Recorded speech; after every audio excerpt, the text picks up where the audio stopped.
Welcome, dear listener. Welcome to another quiet journey. Wherever you are tonight, whatever day has carried you here, you are safe now. The noise of the world may continue outside, but in this space, in this moment, you can let it rest. Let your shoulders soften. Let your jaw unclench. Let your breath slow, steady, and gentle. The day does not need you any longer. Its burdens are behind you. Its demands no longer matter. Now, there is only this quiet flame. Tonight, by candlelight, you sit with me. The flame burns steadily, neither hurried nor afraid. It sways slightly, then steadies, as if breathing with you. And in this flicker, you and I begin a ritual together. A ritual of listening, of resting, of slowing the heart and softening the mind. Before we begin, I ask something small of you. If these calm journeys bring you peace, if these stories help you drift into rest in the long hours of night, then I invite you, gently, while your eyes are still open, to like this video and subscribe to the channel. It is a ritual of its own. A small, repeated action. And it helps us keep this flame alive, carrying stories across nights, across distances, like sparks drifting on wind. And if you feel moved, share with me where you are listening from tonight. Are you in a quiet bedroom, with the hum of a fan?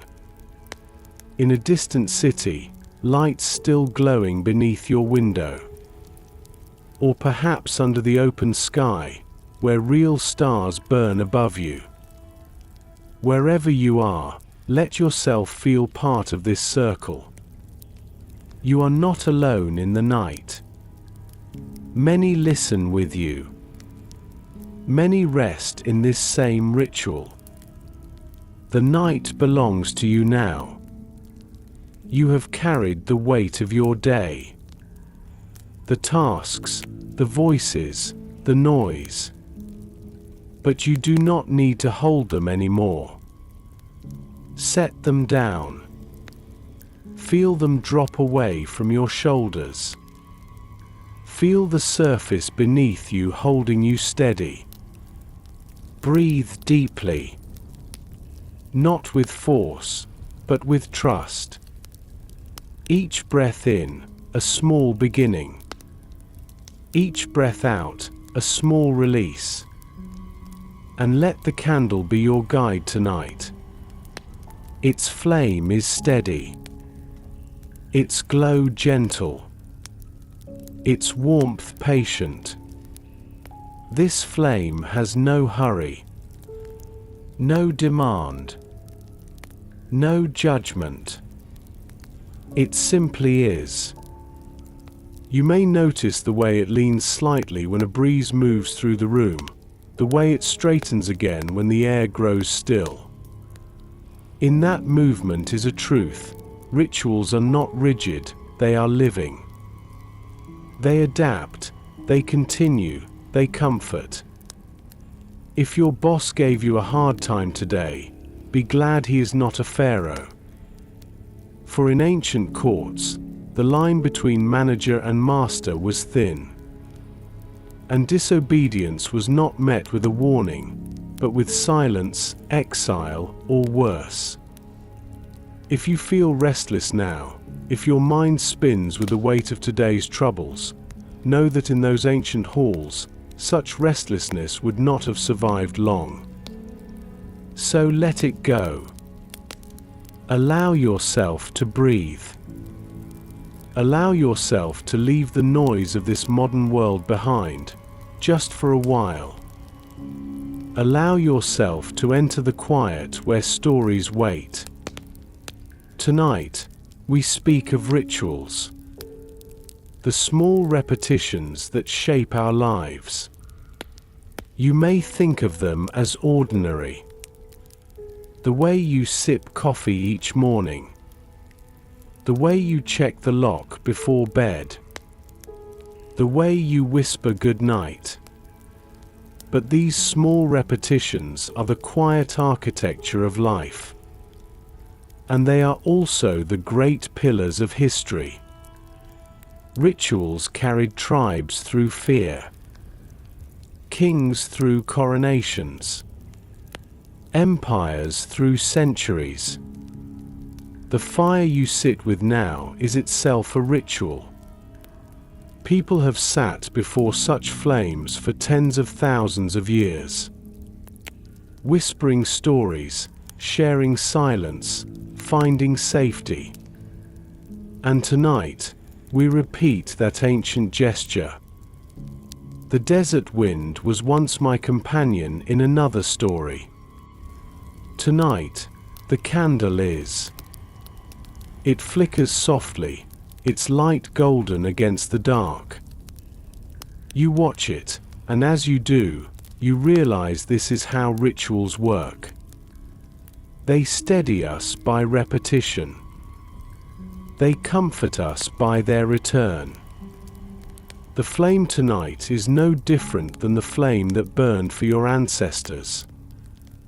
And in its light, you may feel their presence. People across ages, across lands, all finding peace in the same gesture. Lighting a candle. Gathering in quiet. Listening to story. The night deepens. Your body rests heavier against the bed, or the chair, or the ground beneath you. Your thoughts begin to slow, stretched thin by the gentle rhythm of words. You are safe. You are steady. You are part of a ritual that began long before you, and will continue long after. Let this thought soothe you. That you are carried by something older than worry. Older than burden. Older than noise. You are carried by ritual itself. And now, as the candle burns, as your eyes grow heavier, we begin the story of rituals, humanity's quietest power. Ritual is older than writing, older than kings, older even than villages. It begins wherever humans repeat an action, not only for use, but for meaning. To drink water is survival. But to pour the first drops onto the ground in gratitude is ritual. To eat food is necessity. But to share it in silence, to pass the same bowl in the same way each night, is ritual. To light a fire is function. But to circle it, to sing before it, to tell stories around it, is ritual. Ritual is the quiet art of turning habit into meaning. In the very first gatherings, long before cities, people discovered that repetition comforted them. A hunter drew the same pattern on his arm before each chase. A mother hummed the same tune to her child each night. A circle of friends arranged the stones of a fire in the same shape, even when the stones themselves changed. These were not empty gestures. They steadied fear. They gave memory a form. They told the group, we are together, we are safe, we are part of something larger than ourselves. Every culture, in every time, has built itself upon rituals. They were the anchors of tribes, the scaffolding of kingdoms, the rhythm of empires. Without ritual, people had food, shelter, and fire. But with ritual, they had meaning, belonging, and continuity. Ritual is not always grand. Some rituals are small as a whispered word before sleep. A Roman family placing a few grains of salt before the household gods each morning. A monk lighting a candle at the same hour each evening. A child whispering a rhyme before stepping into the water to swim. These are not laws or commands. They are habits wrapped in reverence. Small threads, but woven together they form the fabric of life. And yet ritual is also immense. Coronations that turn men into kings. Funerals that turn memory into eternity.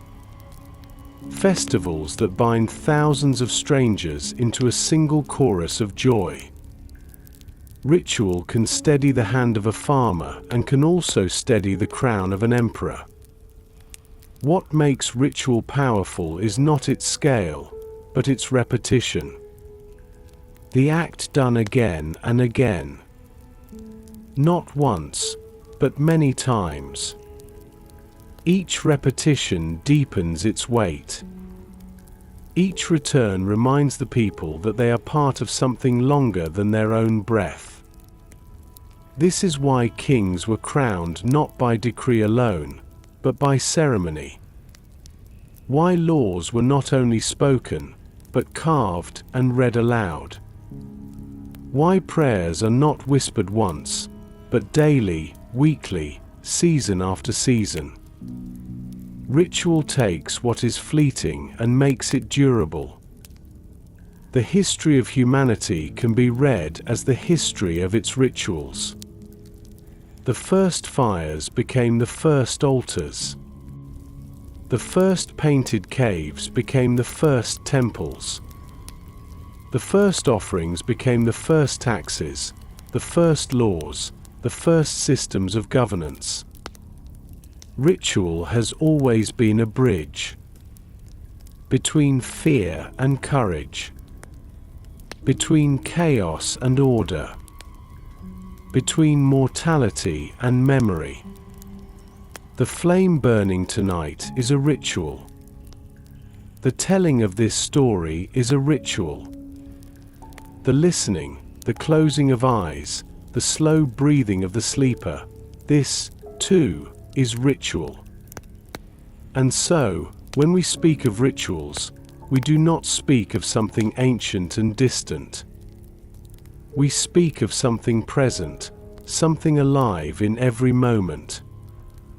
Because ritual is not only history. It is daily life, repeated until it becomes sacred. This is what rituals are. The quiet repetition of action. The soft weaving of meaning. The way humanity has always told itself that life is not chaos, but pattern. From the first fires to the crowns of kings, rituals shaped humanity's path. And now, we step into their story. Before there were cities, before there were temples, before there were kings, there was fire. A spark struck from stone, a branch lit by lightning, an ember carried carefully from one camp to another.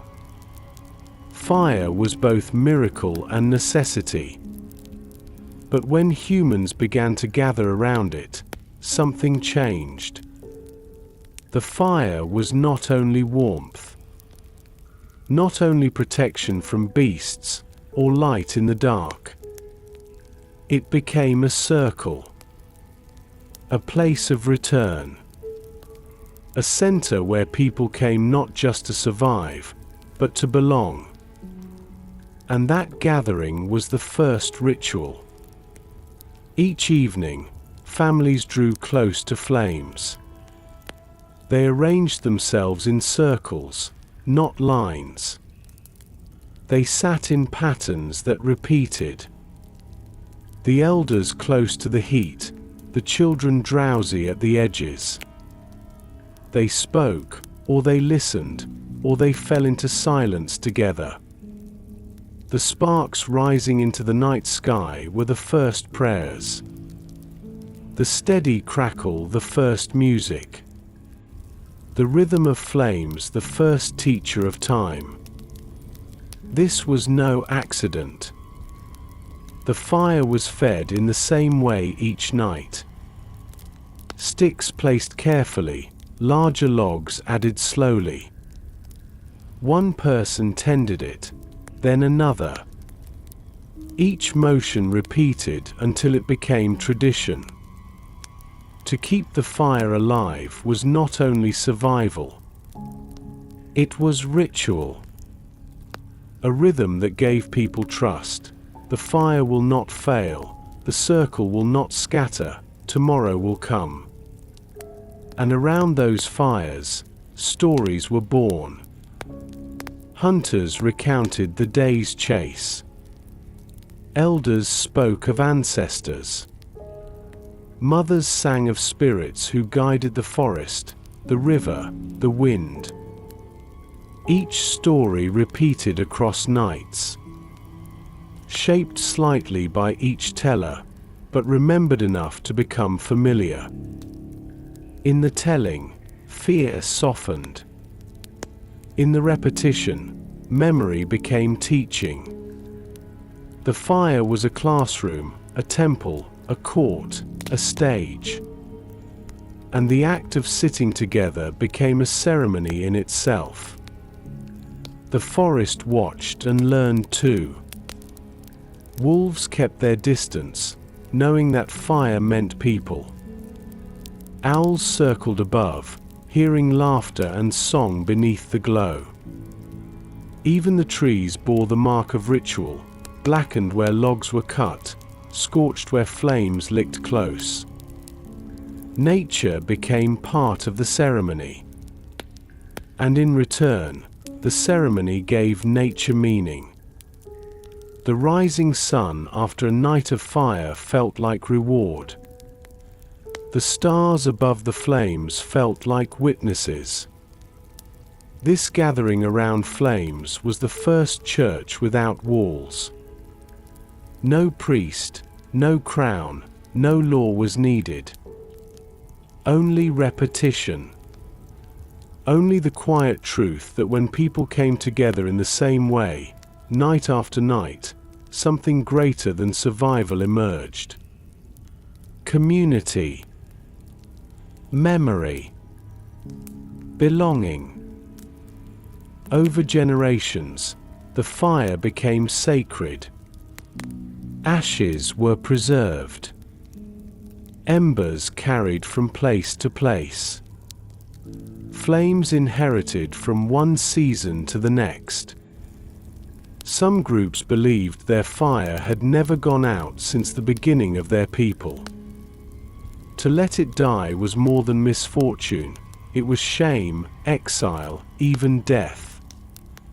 Because the fire was no longer wood and spark. It was identity. It was the living heart of the group. Even today, echoes of those first fires remain. The campfire where songs are sung in circles. The candle lit before sleep.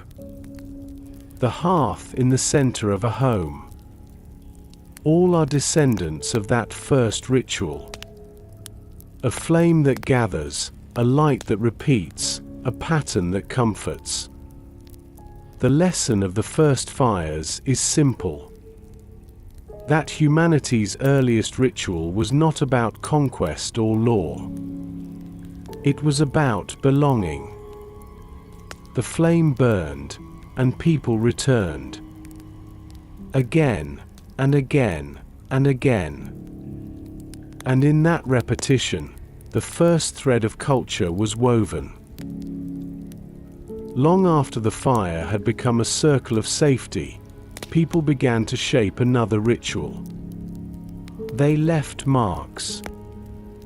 Not on their own skin alone, not only in the rhythm of song or the memory of story, but on the walls of caves.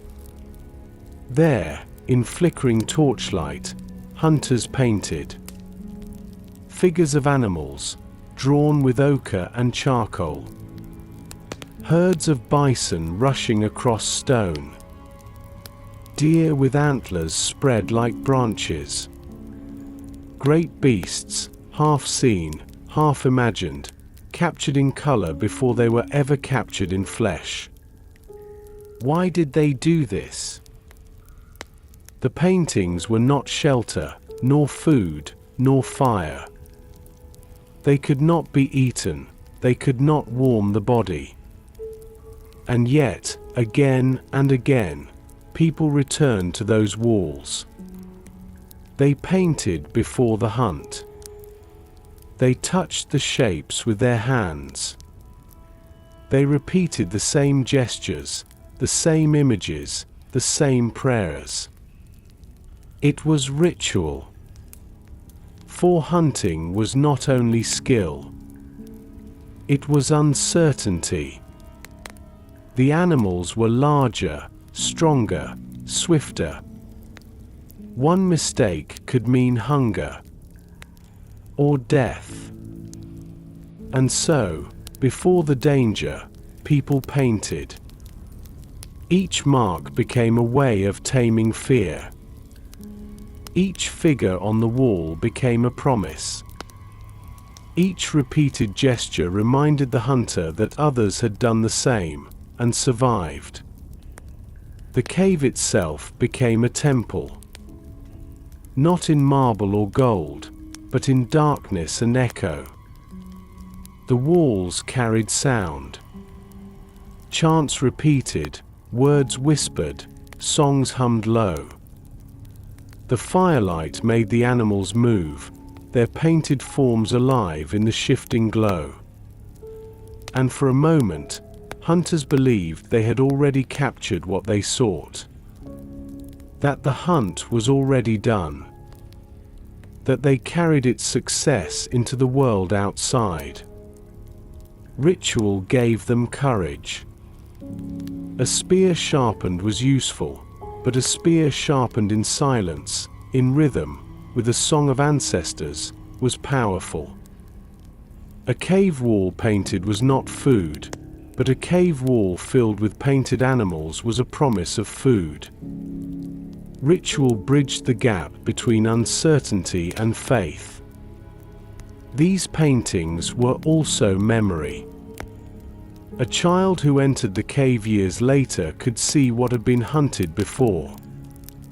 A group who had lost elders could still trace their gestures on the stone. Generations could join one another in the same act, even across centuries. The walls held not just art, but continuity. Each brush of color was a thread tying the living to the dead, the present to the past, the fearful to the brave. And so, the ritual of painting became more than preparation. It was teaching. It was inheritance. It was identity. To belong to the group was to share its images, to repeat its gestures, to know its songs. The ritual kept people not only fed, but bound together. Even today, the echo of this remains. Athletes repeating gestures before competition. Soldiers painting their faces with signs before battle. Children tracing familiar shapes before a test, or whispering words that calm their fear. These are cave paintings without caves. Modern gestures with ancient roots. The lesson of the hunt rituals is clear. That fear cannot be erased, but it can be transformed. That repetition gives courage. That art and gesture, repeated in rhythm, steady the human heart against danger. In the caves, the animals still run. Their forms, painted in red and black, remind us that ritual began not in palaces, but in shadows. Not in crowns, but in trembling hands holding fire and brush. And those trembling hands found strength in ritual. Strength enough to hunt, to survive, to continue. After fire and after caves, the next great teacher of ritual was the sky. For above every camp, above every river, above every village, the stars kept their quiet watch. Unlike the flame, which flickered and needed tending, the heavens needed nothing from human hands. Yet they gave everything. Every night they returned, patterns repeating. The hunter with his belt of stars. The seven sisters clustered close. The long sweep of the Milky Way across the dark. And from these repetitions, people learned another kind of ritual. The sky was more than decoration. It told time. It measured seasons. It offered a map when the land below gave no direction. When a certain star rose before dawn, the floods would soon arrive in the Nile. When another vanished, the time for planting was near. When the moon grew fat and bright, fishermen knew the tides would swell. Every gesture of heaven became a signal. And every response of humanity became a ritual. Priests rose before dawn to watch for a single light. Farmers waited for constellations to tilt before sowing seed. Sailors charted their courses by the unwavering North Star. The repetition of the heavens was met by the repetition of human action. This was ritual written not in caves, but in the sky itself. In Mesopotamia, astronomer priests climbed ziggurats. High above the city, they marked clay tablets with the rising and setting of planets. They recorded eclipses, they predicted returns. To know when the heavens would change was to know when to hold a festival, when to begin a war, when to announce a king. The ritual of watching the sky gave power to those who interpreted it. And so, ritual became not only comfort, but authority. In Egypt, temples were aligned to the sun. At certain times, light would fall through corridors, illuminating sacred statues. These were not accidents. They were rituals in stone. Each year, the rising of Sirius at dawn marked the coming of the Nile's flood. Priests announced it. People prepared. And each time, the ritual repeated, the cycle affirmed. The heavens became law. Farther east, in China, dynasties measured their right to rule by harmony with the sky. The mandate of heaven was not only philosophy. It was ritual, enacted in calendars and ceremonies.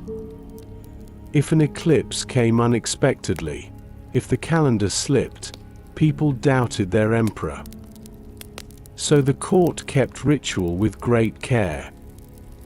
Sacrifices at the right time, festivals aligned with solstices, decrees read under certain moons. The sky was the ruler above rulers. Even across oceans, in Polynesia, sailors memorized the sky. Their rituals were not of temple, but of voyage. Stars became stepping stones across the sea. A navigator, before setting out, would chant the names of constellations, repeating them like prayer. The ritual of recitation was survival itself. And with it, people crossed distances that seemed impossible. Everywhere, the heavens gave humanity its rhythm. Calendars carved into stone. Festivals tied to solstice and equinox. Songs repeated to the phase of the moon. Ritual became not only daily comfort, but cosmic alignment. The lesson of the stars is this: that ritual is not only human invention. It is reflection. The sky repeats itself, and we repeat ourselves with it. The moon waxes and wanes, and we light candles and darken them. The sun rises and sets, and we greet it and bid it farewell. The stars return, and we return to them. In this way, ritual gave people a sense that they belonged not only to their tribe or their land, but to the universe itself. Every gesture was part of a larger rhythm. And every ritual, no matter how small, was a way of saying, we are not alone under the sky. We are part of its eternal repetition. Among the earliest and grandest stages for ritual was the valley of the Nile. Here, the river rose and fell each year with dependable rhythm. And beside it rose another rhythm, woven not of water but of ceremony. Egypt built itself not only with stone and labor, but with ritual. At its center stood the pharaoh. A man by birth, but by ritual, something more. Each morning, priests opened the doors of temples. Statues of gods were bathed, clothed, and fed with offerings. Incense curled upward, hymns were chanted, words repeated exactly as they had been the day before, and the day before that. These rituals were not symbolic alone. They were believed to keep the universe in balance. If the sun rose, it was because the rites had been kept. If the Nile flooded, it was because offerings were made. If the kingdom prospered, it was because Pharaoh's rituals sustained harmony. The Pharaoh was at the center of this circle. He was not only ruler, he was living God. But this godhood was not declared once and forgotten. It was repeated daily in ritual. When he appeared in procession, wearing crowns of Upper and Lower Egypt, it was not simply politics. It was ritual, affirming that the two lands were bound as one. When he lifted the crook and flail, it was not simply symbol. It was ritual, repeating the gesture of kings before him, gestures that tied his hands to divine authority.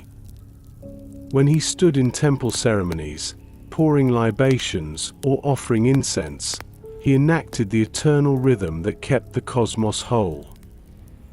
Without ritual, Pharaoh was a man. With ritual, he was Horus on earth, Osiris reborn, a bridge between mortal and divine. And because the rituals never ceased, his divinity was never in doubt. The great festivals were themselves rituals of renewal.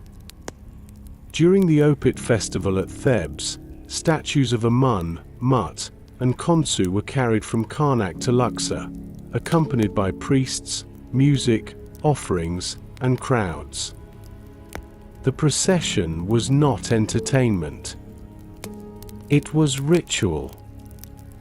It renewed the bond between gods and king, between heaven and earth. The people watched, cheered, and bowed, but they also participated. Their presence, their voices, their offerings gave life to the ritual. The festival was repeated each year. And each year, the world was reminded that order still held. Even death was surrounded with ritual. The pharaoh's tomb was not simply a resting place. It was a theater of rituals, painted with spells, filled with offerings, designed to guide him through the afterlife. Mummification itself was ritual. The careful washing, anointing, wrapping of the body, the prayers spoken at each stage, the amulets placed in folds of linen. Each action repeated 1,000 times across centuries. And each repetition affirmed that Pharaoh was more than a man. He was eternal. The temples themselves were built as ritual pathways. The further one entered, the more sacred the space became. Courtyards for the people. Halls for the priests. Inner sanctuaries for the gods. Each step was ritual, each door a threshold crossed, each wall carved with scenes of Pharaoh performing the same ceremonies again and again. Stone itself became memory of ritual. So that even when priests were gone, even when dynasties ended, the walls whispered of the power once enacted there. The strength of Egypt was not only in armies or harvests. It was in ritual. Because ritual convinced people that order was eternal. That Pharaoh was divine. That gods were near. That chaos could be kept away as long as ceremonies continued. This is the lesson of pharaohs and the divine. That ritual can lift a human being beyond mortality. That repetition, when woven into every hour of the day, can turn a man into a god, a crown into eternity, a kingdom into cosmos. And though the temples are now ruins, their pillars fallen, their statues broken, the memory of those rituals endures. In each carving of Pharaoh offering to the gods. In each hymn preserved in fragment. In each whisper of incense that once rose to heaven. The Pharaoh lives still.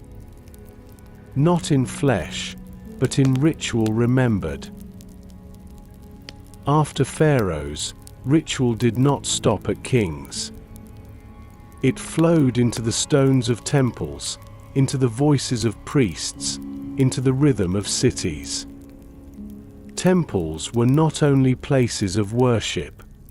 They were engines of ritual. And priesthoods were not only servants of gods. They were custodians of repetition. In Mesopotamia, the earliest cities rose with temples at their heart. Ziggurats stretched upward, stairways climbing to meet the heavens. At their summit, rituals were performed daily. Offerings placed, incense burned, chants spoken in precise order. The people below might never ascend those stairs. But they believed that their lives depended on what happened at the top. If the priests performed the ritual well, the gods were satisfied. The fields would yield, the rivers would rise, the city would thrive. If the ritual faltered, famine or flood might follow. The priests themselves became powerful because of ritual. Not because they owned armies. Not because they ruled with weapons. But because they knew the gestures, the words, the rhythms that no one else could speak. Their memory was not personal. It was institutional, passed from one generation of priests to another. And that memory was power. In Greece, temples rose as houses of gods. Columns lifted toward the sky, altars smoked with offerings, choirs sang hymns in carefully practiced repetition. Every sacrifice, every libation, every procession was ritual. The priests and priestesses knew which words must be spoken, which gestures must be made, which songs must be sung. Without ritual, the gods might turn away. With ritual, the gods were present. The temples themselves embodied ritual. Their orientation, their proportions, their carvings, all aligned with patterns of myth and season. To walk into a temple was to enter ritual space. Every step inward was a step into order. Every glance upward reminded the visitor of something larger than themselves. Priesthoods everywhere guarded this order. They memorized chants that could not be altered. They timed festivals to the moon and the sun. They trained their voices, their hands, their bodies to move in patterns unchanged for centuries. Through them, ritual became tradition. And tradition became authority. Ritual also built hierarchies. Only certain people could enter the inner sanctum. Only certain hands could touch the altar, pour the wine, slay the animal, light the flame. By controlling ritual, priesthoods controlled access to the divine. And through that control, they gained wealth, land, loyalty. Not by sword, but by ceremony. Yet ritual was not only about domination. It also gave people comfort. The poor man who left an offering felt his life mattered. The farmer who prayed in a procession felt joined to the gods. The family who lit a lamp at the temple's gate felt their hopes carried into eternity. Ritual gave meaning to lives otherwise fragile. The lesson of temples and priesthoods is this: that ritual can build structures as lasting as stone. That repetition, preserved by a class of keepers, can shape entire civilizations. And though many of those temples now stand in ruins, their columns broken, their altars empty, the memory of ritual endures in the way people still gather, still repeat, still seek comfort in ceremony. The stones may have fallen, but the rituals, carried forward in new forms, still breathe. When people think of Rome, they often imagine legions marching, senators debating, emperors commanding. But the empire's strength did not rest only on armies or laws. It rested on something far quieter. The small, daily rituals carried out in the privacy of homes. Every Roman household, from the humblest hut to the grandest villa, kept a shrine. At its center burned a flame, the hearth fire, dedicated to the household gods, the Lares and Penates. These spirits were not distant deities ruling from the heavens. They were intimate guardians of the home. And each day, Romans greeted them with ritual. A pinch of salt, a libation of wine, a few words repeated in the same way each morning. Simple acts, but repeated across thousands of homes. They wove the private into the public, the individual into the empire. The father of the family was often responsible for these offerings. At dawn, before work began, he would stand at the shrine.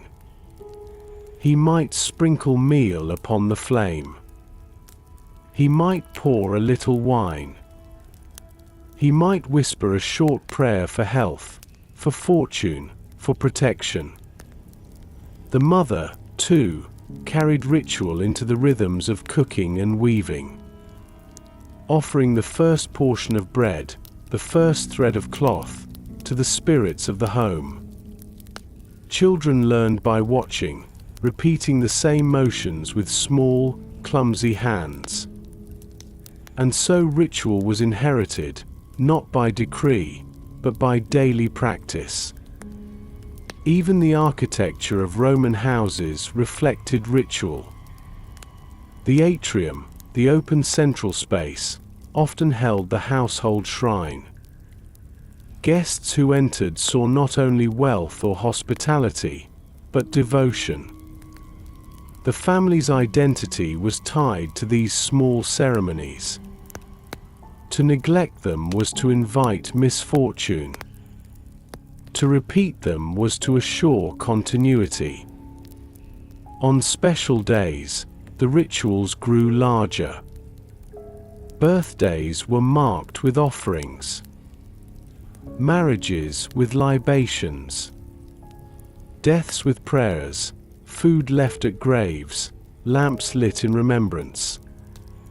Even the turning of the year was welcomed with ritual. People exchanged tokens, offered incense, and prayed for prosperity. Every transition, every threshold of life, was marked with ceremony. The empire itself relied on this repetition. Because while laws could be written and battles fought, it was ritual that made Rome feel eternal. A farmer in a distant province might never see the emperor. But when he offered bread at his family shrine, he enacted the same ritual as a senator in Rome. The empire was not held together only by legions. It was held together by shared rhythms of daily devotion. Public temples amplified this unity. The Vestal virgins tended the sacred flame of Vesta, repeating their tasks each day, ensuring that Rome itself never lost its hearth. Citizens believed that as long as that flame burned, the city was safe. And so, the simple act of tending fire became the most powerful ritual of all. These rituals were not optional ornaments. They were the heartbeat of Rome. They told people that the gods watched, that the city endured, that their families belonged to something larger. Even the humblest offering tied a private kitchen to the destiny of the empire.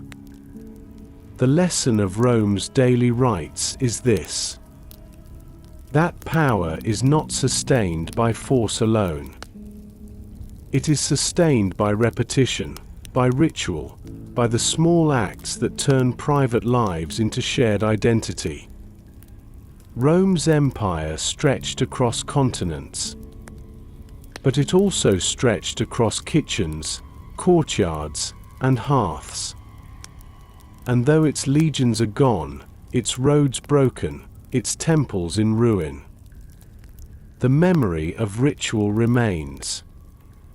The sense that what we repeat each day shapes not only our homes, but our history. If the small rituals of daily life bound families to empire, the great rituals of festivals bound entire peoples together. In every civilization, festivals rose like seasons in the human calendar. Days when ordinary time was suspended. Days when crowds gathered in streets and squares. Days when rulers and ruled stood beneath the same banners, listening to the same music, chanting the same refrains. Festivals were ritual magnified. Repetition not in one house, but in thousands of voices, thousands of footsteps, thousands of hearts moving together. In Rome, festivals were woven into the very rhythm of the year. There were days for gods, days for ancestors, days for victory, days for abundance. The Saturnalia, perhaps the most famous, turned the city upside down each winter. For a few days, masters and slaves reversed roles. Gifts were exchanged, feasting filled the streets, laughter echoed late into the night. It was ritualized chaos. Yet it was not rebellion, because the repetition gave it order. It happened each year, within boundaries. And by releasing tension through ritual, the city renewed its unity. The gladiatorial games, too, were ritual. Crowds filled amphitheaters, the Colosseum thundering with tens of thousands of voices. The contests were framed as spectacles of honor and divine approval. Before each fight, ceremonies unfolded. Animals sacrificed, prayers spoken, banners raised. The games were not only entertainment. They were political ritual. By offering the people bread and spectacle, emperors bound loyalty to themselves. The crowd's roar was not only for victory in the arena. It was for Rome itself. Beyond Rome, other civilizations also carried festivals as rituals of unity. In Egypt, the Opet festival renewed the pharaoh's divine mandate each year. Statues of gods were carried in grand procession from Karnak to Luxor, borne on gilded boats, accompanied by music and offerings. Crowds lined the streets, joining the procession with cheers and prayers. The ritual was more than pageantry. It was reassurance. Each year, it told the people, the gods are present, Pharaoh is divine, the world remains in balance. In Greece, festivals honored the gods with games and theater. The Olympic Games, held in Olympia, were not merely athletic contests. They were ritual gatherings. Athletes swore oaths before Zeus. Sacrifices burned at his altar. Events unfolded in strict order. The games united rival city-states, if only for a few days. Enemies laid down weapons to travel safely. Competitors faced one another not with spears, but with discus and javelin. Ritual turned rivalry into shared identity. Farther east, in China, festivals marked the turning of the year. The Lunar New Year was a ritual of renewal. Families swept homes clean of the old. Lanterns were lit, firecrackers burst to chase away spirits. Emperors held ceremonies at temples of heaven, offering sacrifices to ensure harmony between heaven and earth.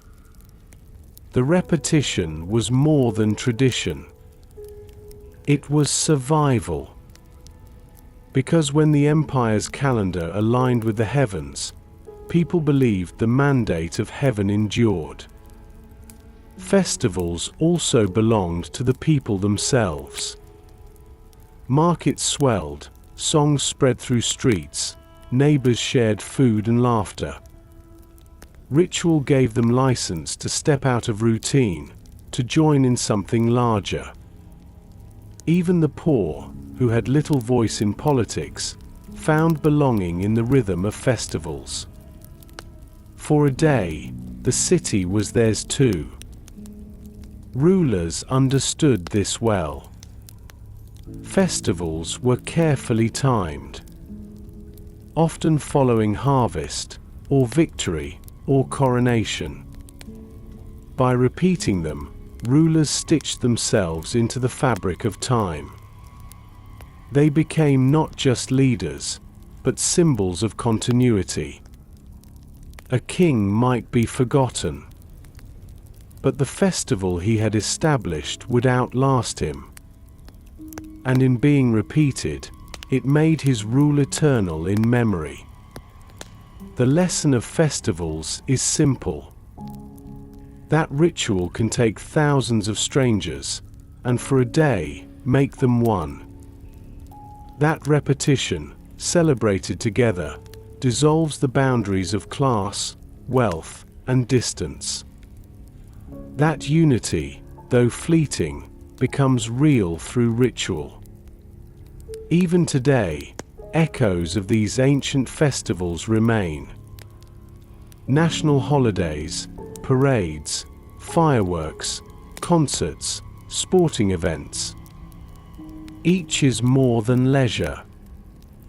Each is ritual. People wave the same flags, sing the same songs, march in the same rhythms. The festival is still the great binding ritual of humanity. And though empires have fallen, the unity of festival endures. Because people will always need moments when they gather, when they repeat, when they remind themselves that they belong to something larger than their own lives. Among all rituals in history, few carry such weight as the coronation. For here is where an ordinary man becomes more than himself. Here is where flesh and bone are clothed with symbol. Here is where power, fragile on its own, is made sacred through repetition. A crown, in itself, is only metal. A throne, in itself, is only wood. A robe, in itself, is only fabric. But through ritual, these objects become more. Placed upon a head with sacred words, the crown becomes eternity. Raised above the people in ceremony, the throne becomes order. Draped across shoulders in solemn silence, the robe becomes legitimacy. It is ritual that transforms them. In medieval Europe, coronations were carefully staged. A king did not simply declare himself. He was anointed with holy oil by priests, his body marked with sanctity. He was handed a scepter, symbol of rule. He received a sword, symbol of defense. He placed his hand upon scripture, swearing oaths before God and people. Each gesture was repeated from one ruler to the next. The anointing echoed the prophets of old. The oath echoed the promises of ancestors. The placing of the crown echoed centuries of kings before. Through repetition, the ritual bound the present to the past. In Egypt, too, Pharaoh's coronation was ritual of cosmic scale. He did not merely sit upon a throne. He became Horus on earth. Ceremonies linked him to the gods, to the land, to the river itself. He was crowned with the double crown of Upper and Lower Egypt, uniting two worlds into one. Priests chanted words repeated for generations. Symbols were presented: crook and flail, scepter and staff. It was not a man being crowned. It was Egypt itself continuing its eternal cycle. In China, emperors claimed the mandate of heaven. Their coronation was not only political, It was celestial. The rites were timed with stars and seasons. Sacrifices made to heaven and earth. Prayers repeated exactly as they had been for centuries. Through ritual, the emperor became not only ruler of men, but mediator between heaven and earth. Even in smaller kingdoms, coronation rituals carried the same logic. Among tribes, chiefs were lifted upon shields, raised upon shoulders, or crowned with wreaths.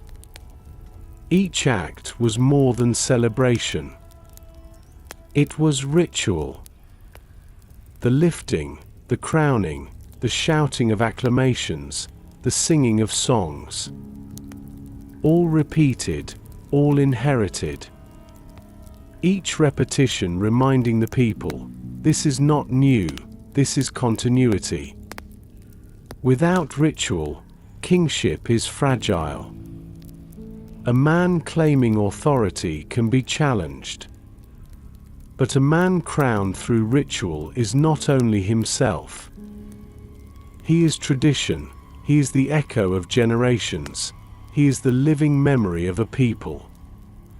To oppose him is to oppose the pattern itself. This is the true power of coronation. Not that it gives a man armies. Not that it gives him wealth. But that it places him within a story older than himself. By oil, by crown, by oath, he is woven into the fabric of continuity. And the people, seeing the ritual, believe not only in him, but in the cycle. Even in our own age, echoes remain. Modern inaugurations, oaths of office, ceremonial processions. They may seem political, but they are also ritual. The raised hand upon scripture. The repeated phrases of oath. The solemn march to podium or throne. These are not conveniences. They are rituals, repeated to remind people that power is not personal whim, but part of a larger order. The lesson of coronations and crowns is this: that ritual transforms power into legitimacy. That repetition turns symbol into reality. That ceremony gives flesh to the abstract, permanence to the fragile, sanctity to the human. And though crowns may be stolen, thrones toppled, robes burned, the memory of the ritual remains. The belief that power must be repeated, enacted, consecrated.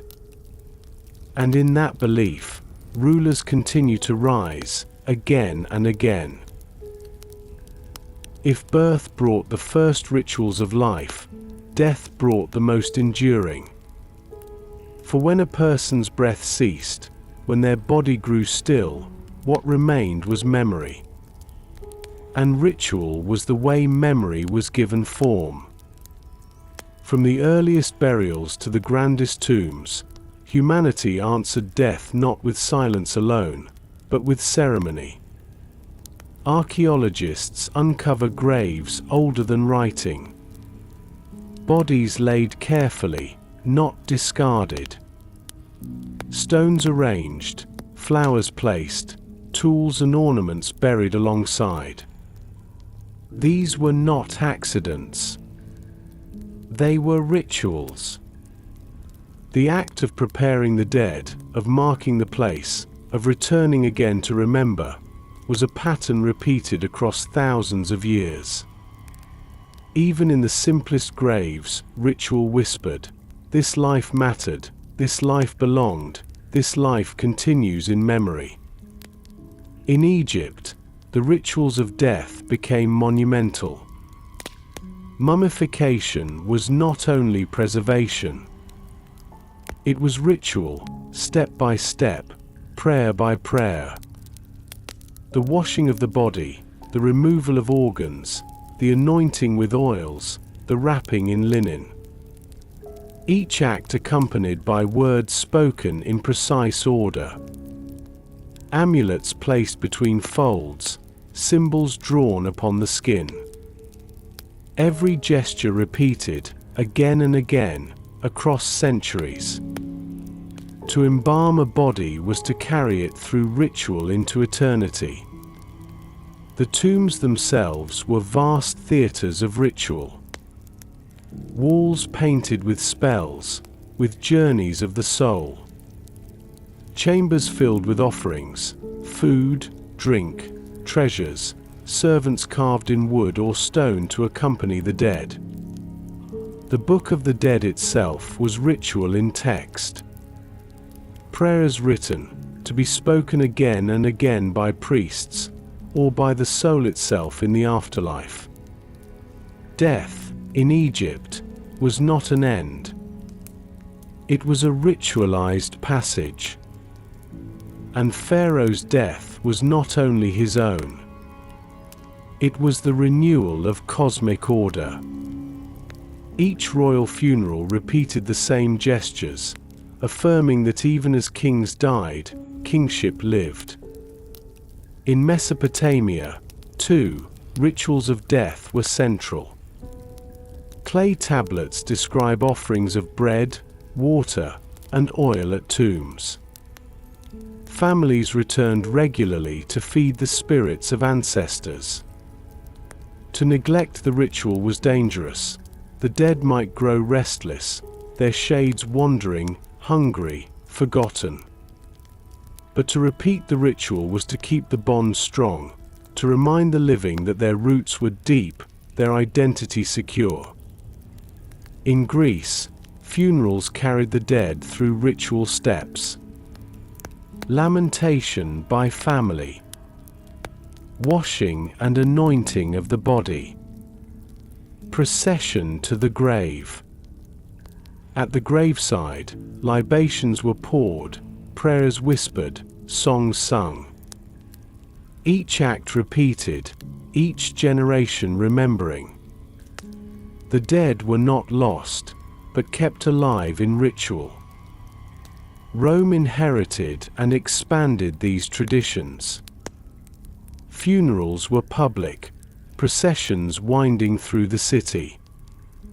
Masks of ancestors were worn by actors, reminding all that family was continuity, that lineage outlasted death. The body was burned or buried, offerings made, prayers spoken. And each year, festivals of the dead brought families to graves, leaving food, flowers, lamps. The repetition was endless. The message eternal, memory is power. Rituals of death extended beyond families. They shaped whole societies. They gave kings legitimacy, tying their deaths to myths of gods.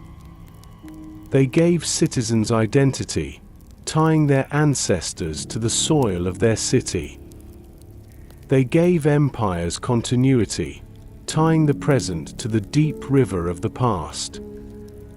Death rituals also carried rebellion. When conquerors banned traditional burials, people resisted by keeping secret rites. When new religions rose, their power often came from new rituals of death, promises of heaven, ceremonies of resurrection, prayers for the departed. The fear of death gave ritual its deepest hold. And the repetition of those rituals gave people peace. Even today, echoes remain. Funerals, wakes, memorial services. Graves visited on anniversaries. Candles lit for the dead. Each act is ancient.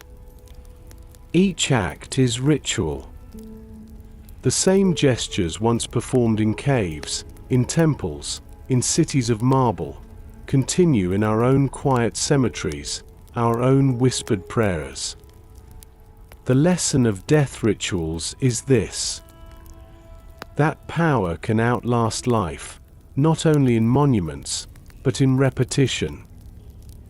That memory is preserved by ceremony. That even silence is shaped by words, gestures, rhythms repeated through generations. Through ritual, the dead are never gone. They live in memory.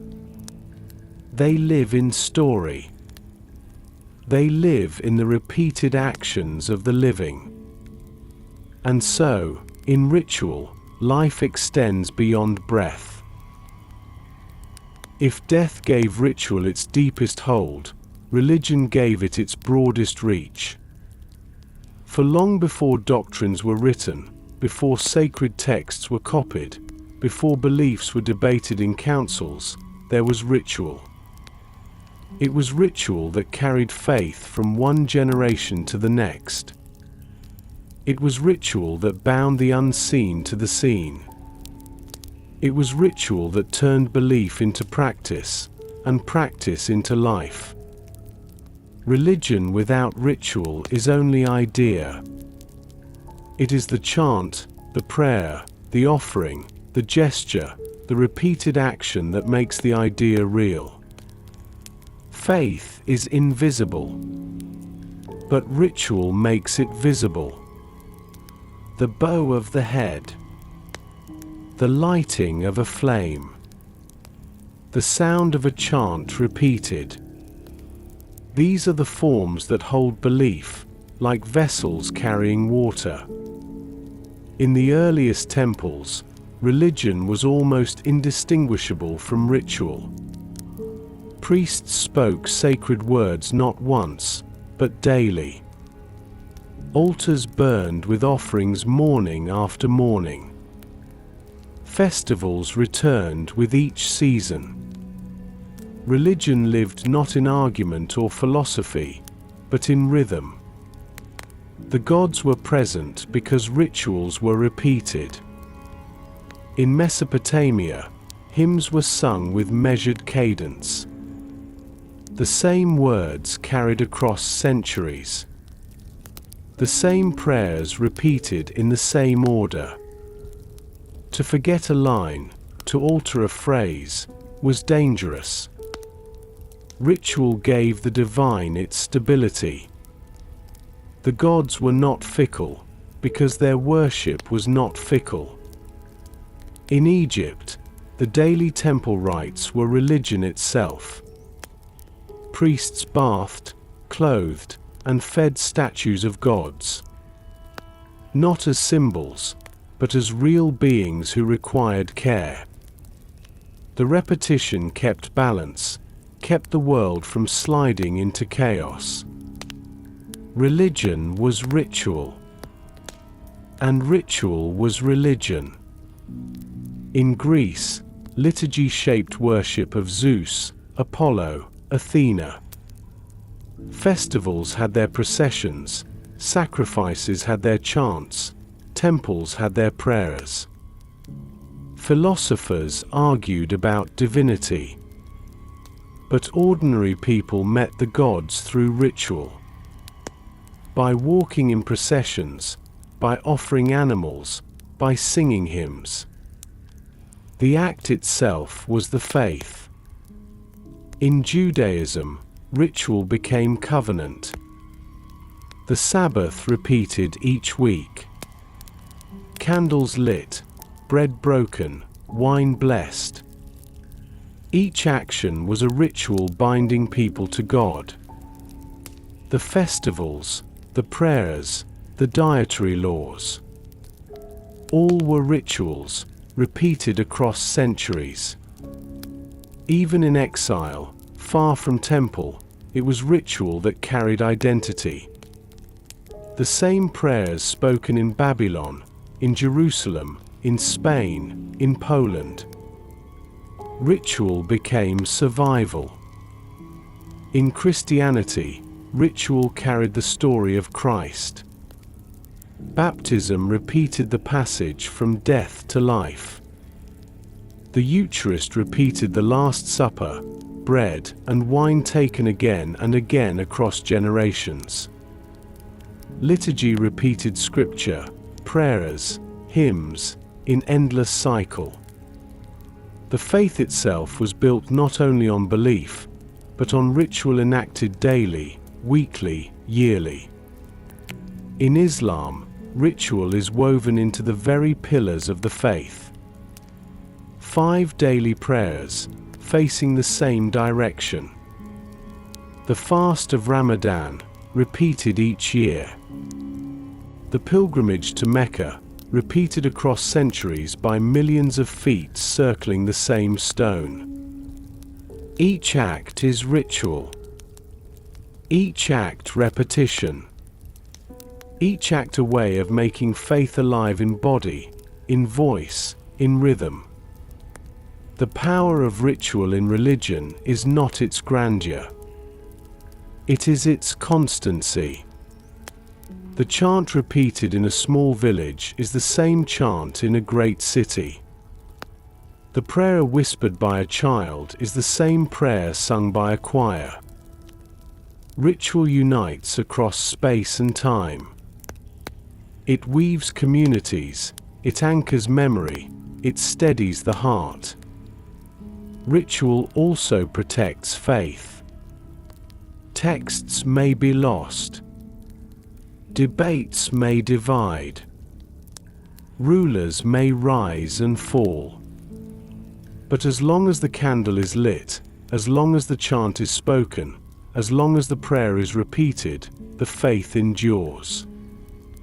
Even in secret, under persecution, in exile. Ritual carries the unseen forward. Religion and ritual are inseparable. Because belief is fragile without repetition. It is the daily rhythm, the weekly pattern, the seasonal festival that nourishes it. And in those repetitions, the divine feels present. The lesson of religion and ritual is this: that humanity seeks not only to believe, but to repeat. Not only to imagine, but to enact. Not only to dream, but to do. And in that doing, in that repetition, belief becomes real. Even now, in modern cities and quiet villages alike, candles are lit, prayers are whispered, hymns are sung. The same rituals that shaped ancient faiths continue. Because ritual is not decoration. It is the skeleton of religion, the rhythm of faith, the quiet heartbeat of belief. Ritual has often been used to sustain power. Pharaohs stood in temples, priests guarded ceremonies, kings were crowned with sacred oil. But ritual was not only the tool of rulers. It was also the refuge of rebels, the language of the oppressed, the heartbeat of those who resisted authority. For where swords could be broken and laws imposed, ritual could survive in whispers, in songs, in gestures too small to destroy. In ancient times, enslaved peoples carried their rituals even when masters forbade them. Songs hummed in fields repeated rhythms older than chains. Gestures shared in secret spoke defiance without words. Even the act of gathering, repeating prayers in hidden corners, was ritual. Repetition gave strength. It reminded the powerless that they were still a people, still bound by memory, still alive in spirit even when their bodies were bound. In Rome, persecuted Christians turned to ritual. They gathered quietly in homes, breaking bread, pouring wine, repeating the words of Christ. The empire could outlaw their meetings, could arrest their leaders, but it could not stop the repetition.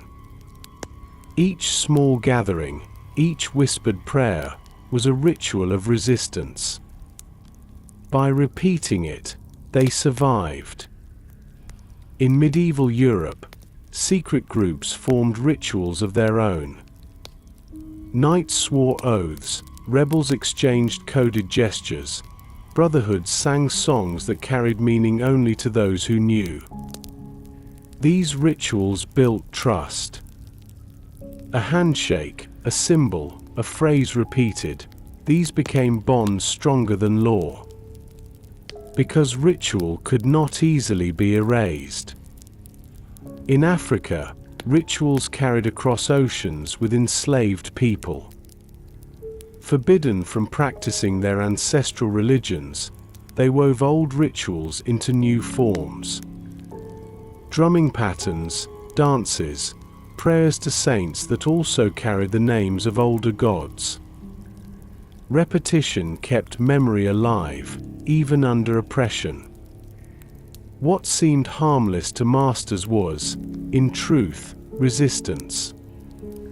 A ritual repeated is a people refusing to forget themselves. Even revolutions have been born from ritual. Crowds gathering each year to mark the same grievance. Flags raised, songs sung, candles lit in vigil. Each repetition built pressure. Each year the ritual returned, stronger, louder, more dangerous to those in power. Until one day, the ritual became uprising. The lesson of resistance is that ritual is never neutral. It can strengthen rulers, but it can also strengthen those who oppose them. Because ritual does what law cannot. It moves silently through memory, through repetition, through the human need to belong. Rituals of resistance were not always grand. Sometimes it was as small as two hands meeting in secret. Sometimes as soft as a song sung in code. Sometimes as humble as lighting a candle in a dark room, night after night. But the repetition mattered. It told the powerless, "You are not alone." It told the oppressors, "We remember, and we endure." Even today, this truth continues. Protests begin with ritual. Chants repeated, hands raised, marches ordered step by step. Candles lit for the fallen. Flowers laid at memorials. Songs sung again and again. Each act is more than gesture.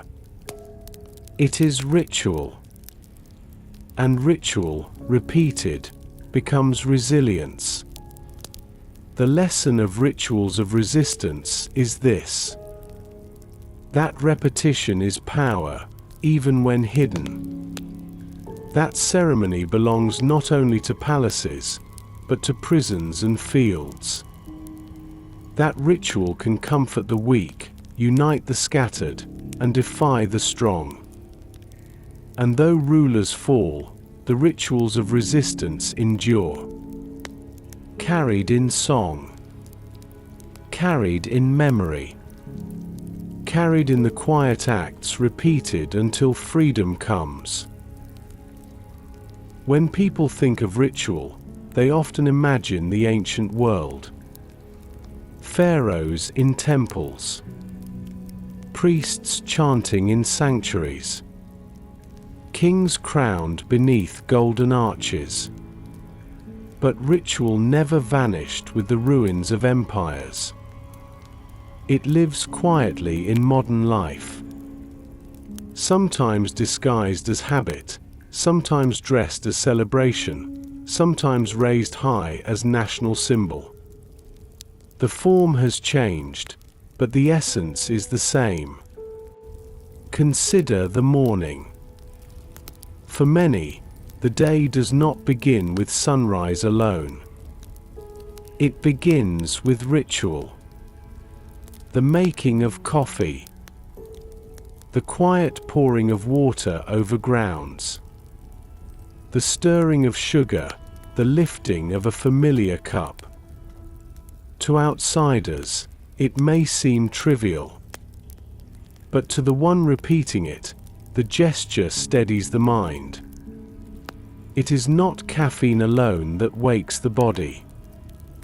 It is ritual. The comfort of beginning each day the same way. Just as ancestors once greeted dawn with offerings to the sun, modern people greet it with their own small ceremonies. Birthdays, too, are rituals. The cake, the candles, the songs sung in voices not always harmonious but always familiar. The act of blowing out candles is a gesture repeated across cultures. A flame extinguished to mark another year. It is not survival alone. It is ritual of belonging. A reminder, you are remembered, you are part of a circle that repeats itself each year. The modern celebration echoes ancient festivals. The same rhythm of marking time, of binding people together through repetition.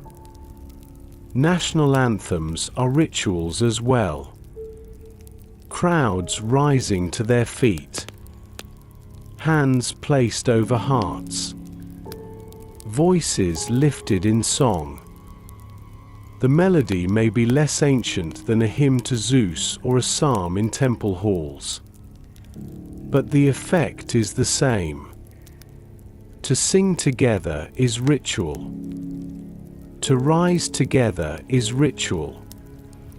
To repeat the same words until they are memorized not only in mind but in body is ritual. And in this repetition, nations remind themselves that they are more than individuals.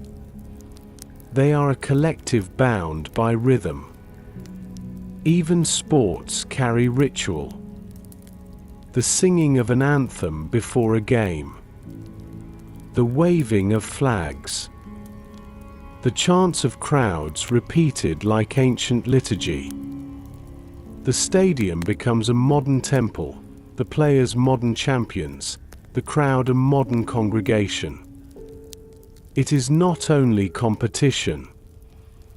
It is ritual, binding strangers into unity for a few hours. Holidays, too, carry the old power of ritual. The lighting of candles in December. The gathering of families for meals. The exchange of gifts, the ringing of bells, the repetition of stories told each year. Each act may feel ordinary, but together they are rituals that connect generations. Children learn them from parents. Parents learn them from their parents. The cycle continues, and with it, identity endures. Even silence has become ritual. Moments of remembrance, a city pausing for 2 minutes of stillness. Heads bowed, hands folded, crowds united not in words but in shared quiet. Such silence is ritual as strong as any chant. It transforms a crowd into one body. It makes absence into presence. The lesson of modern rituals is this: that humanity has never left ritual behind. We no longer paint caves, but we paint cakes with candles. We no longer gather around the Pharaoh's flame, but we gather around stadium lights, parade floats, wedding arches, birthday tables. We no longer chant hymns to forgotten gods, but we still sing, still repeat, still bow, still light, still gather. The gestures remain, even if the names change. Ritual is the thread that makes life feel meaningful. Without it, days blur. With it, time is marked, identity is carried, belonging is assured. Modern rituals are not less sacred than ancient ones. They are simply quieter, woven into ordinary life.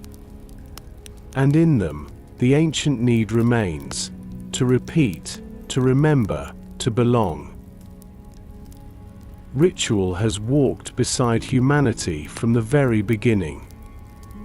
From the circle around the first fire, to the paintings on cave walls.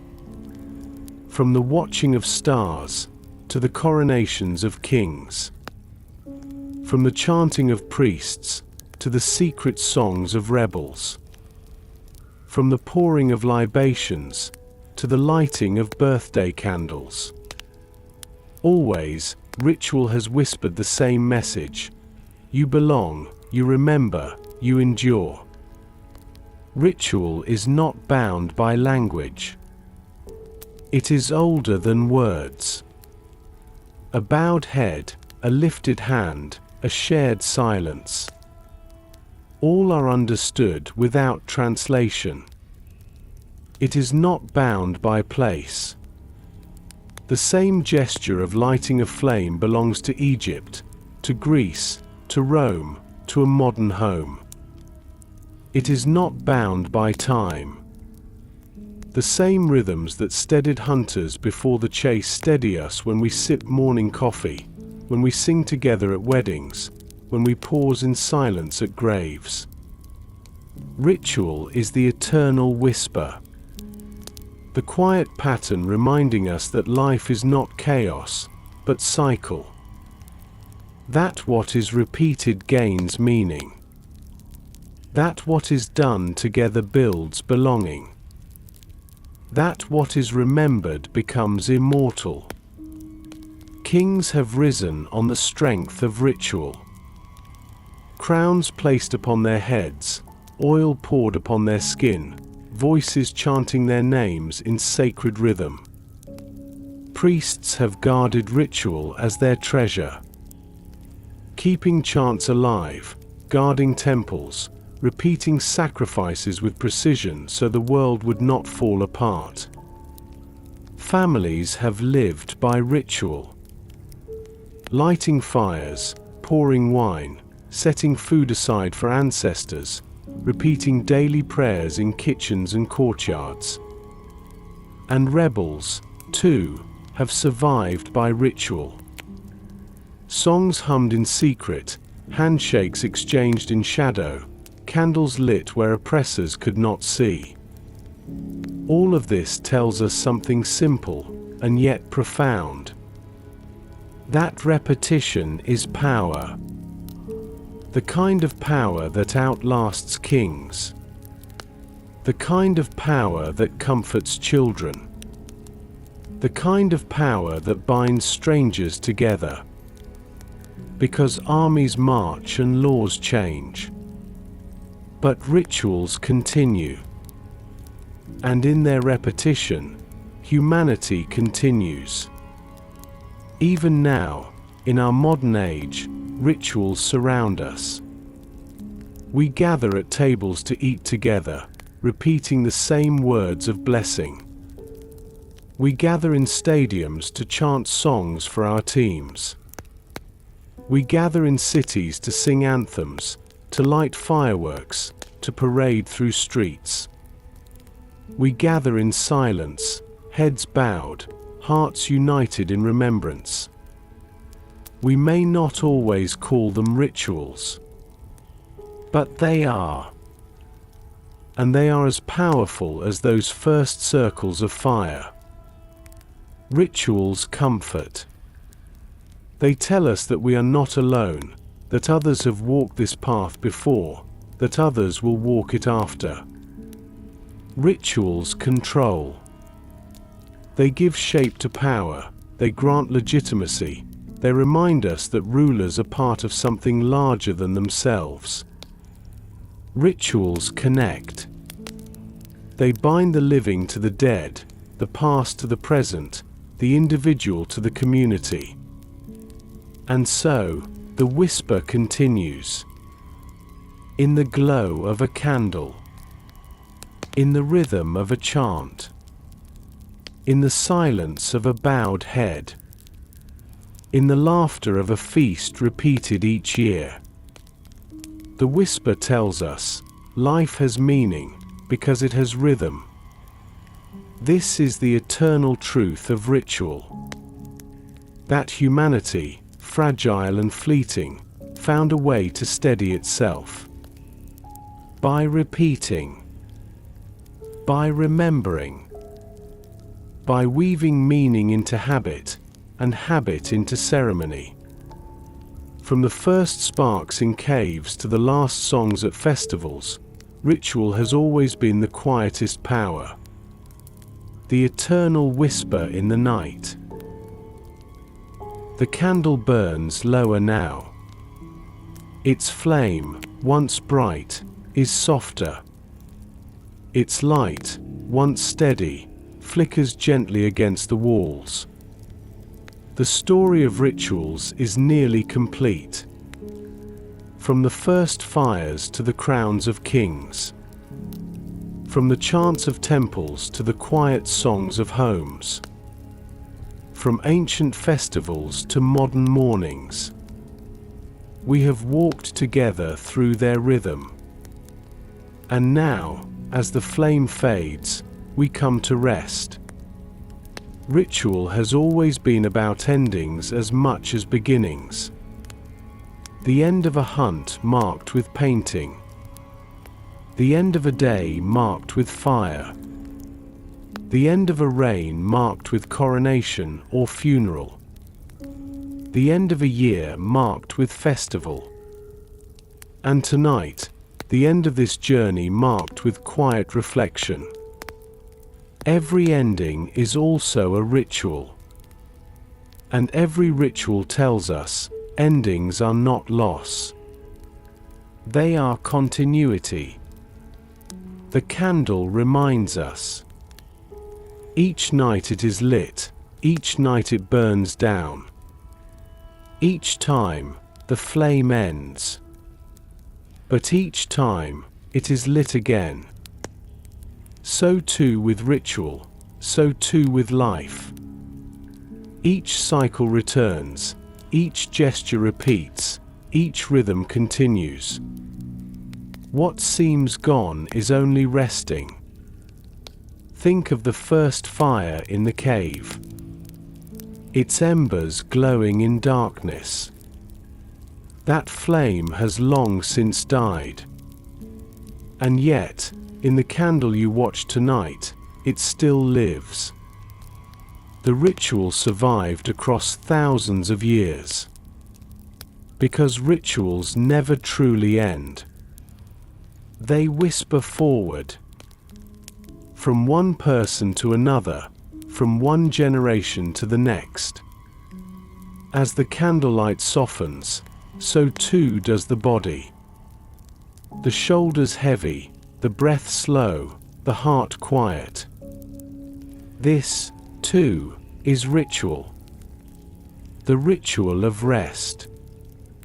Each night, repeated, each night carrying us from waking into dream. It is the oldest ritual of all. The sun sets. The world quiets. The eyes close.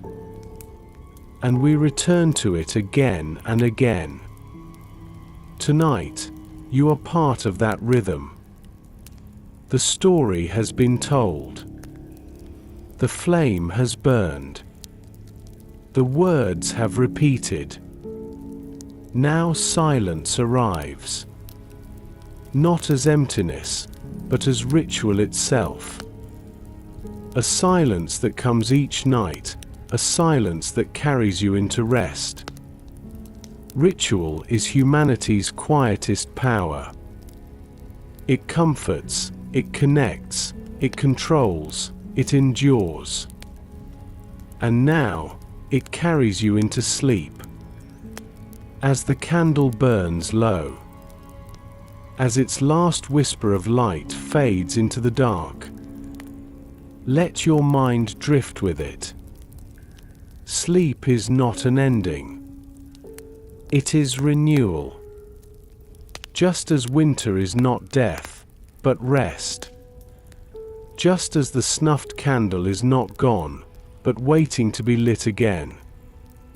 So too is tonight. You close your eyes. You drift into stillness. And tomorrow, you will rise again, repeating the ritual of waking, the ritual of life. So let go now. Let the day fall behind. Let the words dissolve into silence. Let the flame burn down to its final glow. And as it fades, let yourself fade with it. Rituals endure. And so do you. The candle has burned low. The ritual is complete. Now, rest. Sleep well.